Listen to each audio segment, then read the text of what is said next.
This is a workspace of MATLAB. It lists a variable in the MATLAB session. When you double-click a variable, a spreadsheet opens and the values of the variable are displayed in the spreadsheet. And you can see the three values here.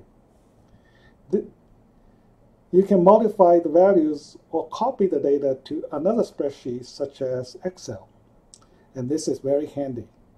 So I'm going to highlight the three values here and hit Ctrl-C to copy and move to Excel, and then I will say Ctrl-V, and you will see that the three values are copied here in the spreadsheet in Excel. When you right-click a variable, a pop-up menu appears, and you can see those features like copy, duplicate, which simply to create a copy of the variable in the workspace. You can delete the variable from the workspace, and you can rename the variable and also to edit the value.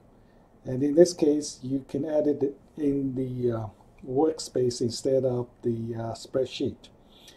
Now, the only thing that you need to know is that when you use copy, it does not copy the values, but instead it copies the name. So if I go to the spreadsheet again, if I right-click and paste, you'll see the variable name is pasted, not the values.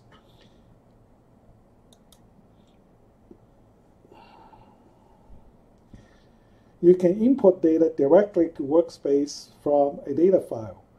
For example, the data.exe file here in the current folder. If I open it, you will see there are three columns of data.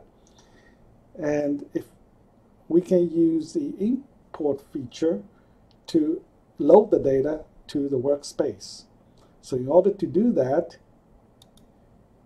we go to the tool strip and find the import data button and click import data. And then we pick the data.txt file and click open. And then you will see the data is listed as a table. And now we can select the data and then to import it into a variable. For example, I can select the second column, and then I go to here to choose import selections, and I'm going to import data. Before we do that, we have to choose the type of the data. In this case, it's column vector. So I will say import data. And over here, you will see that we will have a new variable called variable name 2. And if we look at this table, you will see this is the header of this column. And certainly we can change the name of the variable to something that we want. For example, in this case, we will rename it as unit price, which is the unit price of the items listed in the file. And of course, if we don't like the values of the unit price, we can certainly to add it. Let's say the second one, we will say it's only worth $100, so we say 100. And here we go, we change that unit price values.